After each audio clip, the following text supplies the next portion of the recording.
Hey everybody, Scout Crafty here again, TGIF. Thank God it's Friday. Got a kind of a short, abbreviated show today because it's been a busy month for me. And I had to go this week to get my car inspected, my vehicle. And as you know, getting your vehicle inspected is always a bit of a hassle. And it's one of the things you have to do every year. At least registrations are every 2 years. I wish they would do that with inspections, but... Also, I was supposed to go to Kent this weekend, a show, a Connecticut antique machinery show, but unfortunately, it looks like it's going to be washed out Saturday and Sunday. So I'm going to try and make it today. I'm going to see if I can make it there today. I'll have some of that footage if they're open. I'll have that on Monday.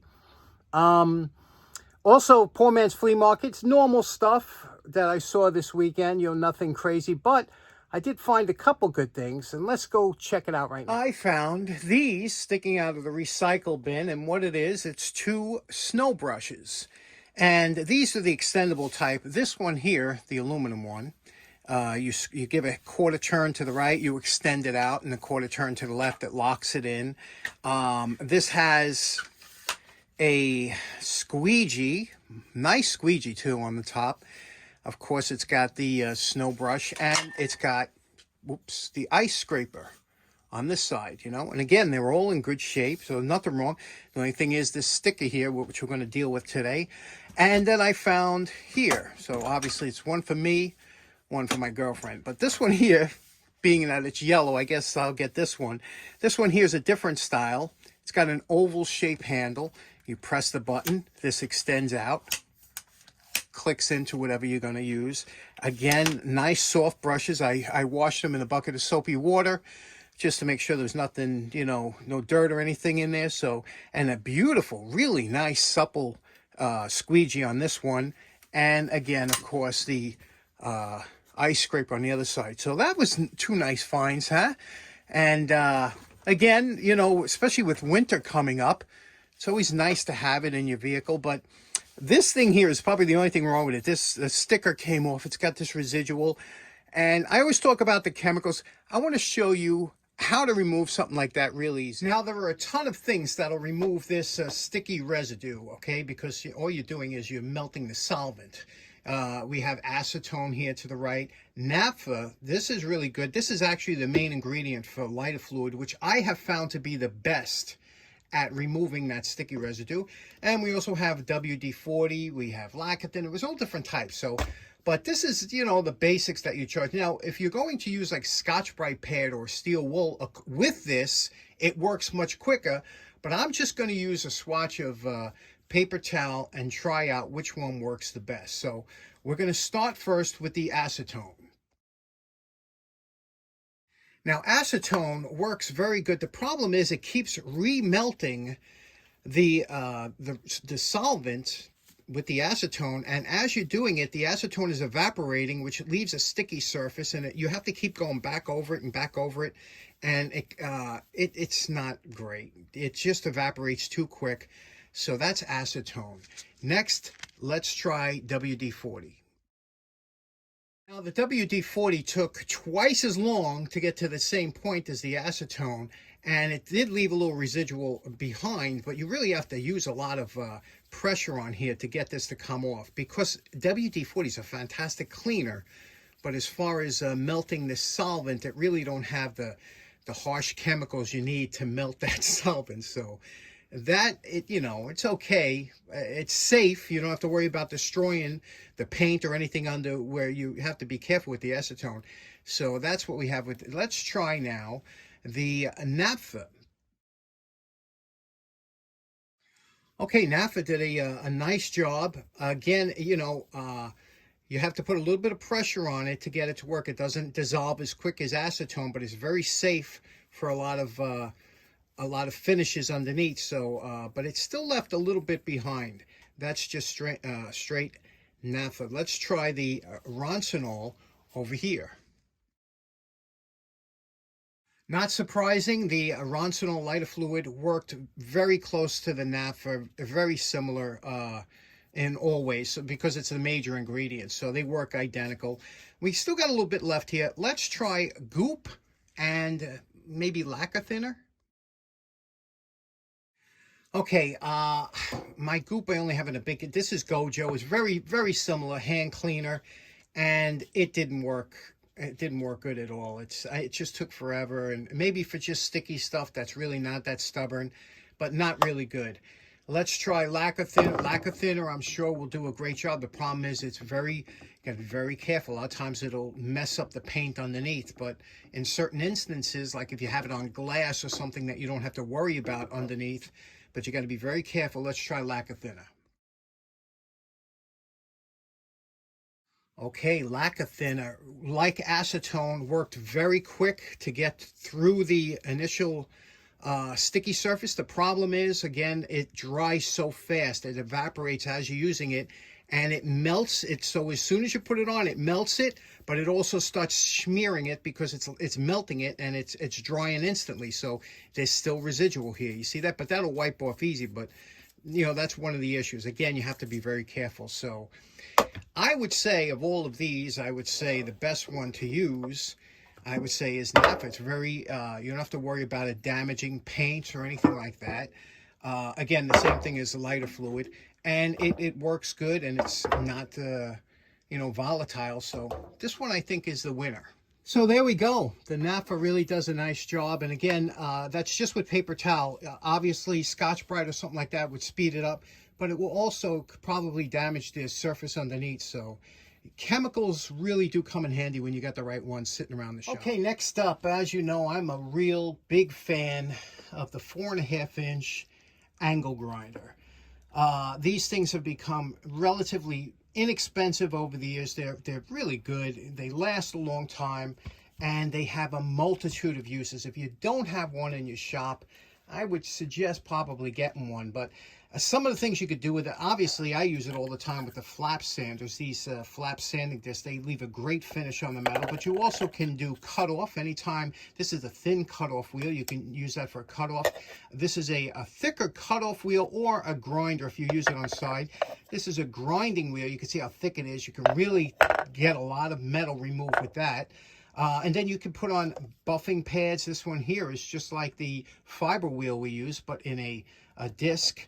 Here is a polishing disc that we can use. But the reason I'm bringing this up is because a good friend of the show by the name of Frank, my buddy from Whitestone, used to live in Whitestone. Frank had asked me, he said, you know, could you go over the cup brushes? He saw me using one the other day on that speed reducer, and I don't usually use these too much, but what they have really specific and uses when you do need them, but they're really good. Now, here are some of the basic wire brushes you'll get that can go attached to your 4.5-inch angle grinder. This one here is a really useful one. This one here is a soft, when I say soft, it's just, you'll see what I mean.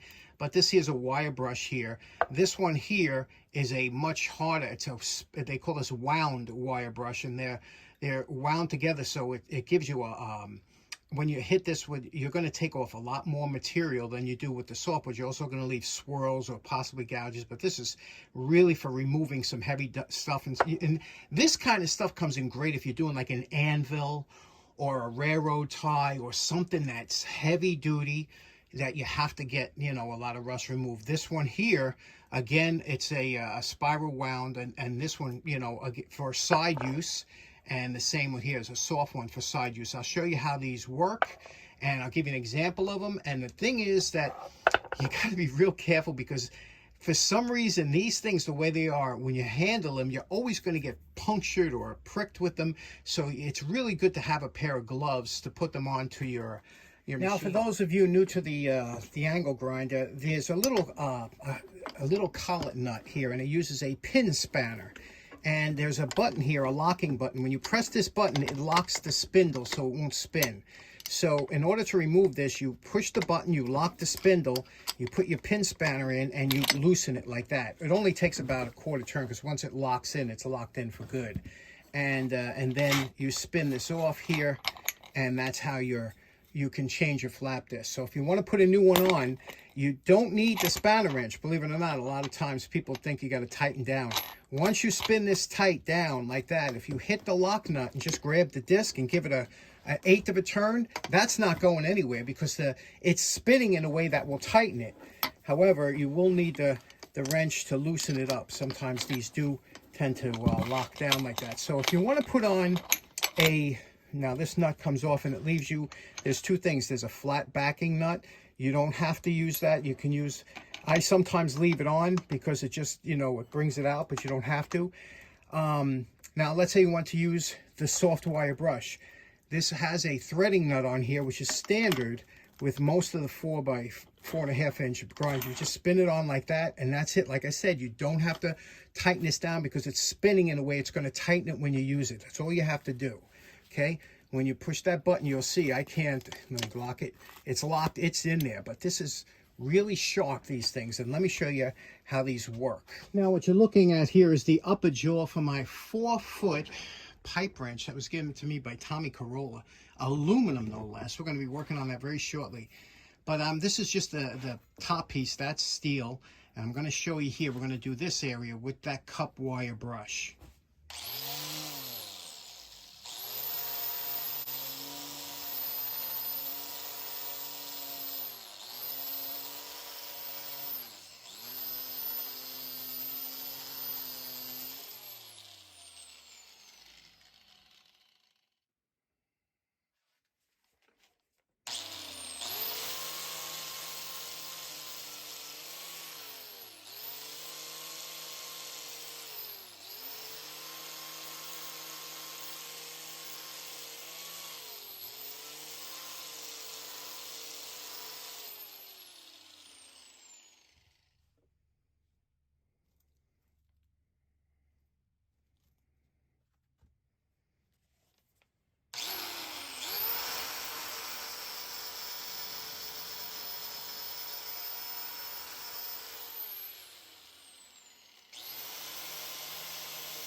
Okay, so here's the results that we came up with. If you look over here, this one here was the soft wire brush on this side here. See what that looks like. This one here was the hard twisted wire brush. You can see the difference. Not much of a difference, but you definitely do see some.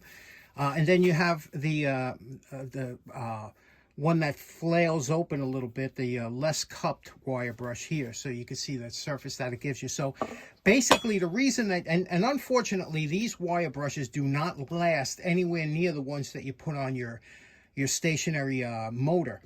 So, you know, you use them sparingly because they do, you know, the wires, you know, do spit out and whatever, and they don't last that long.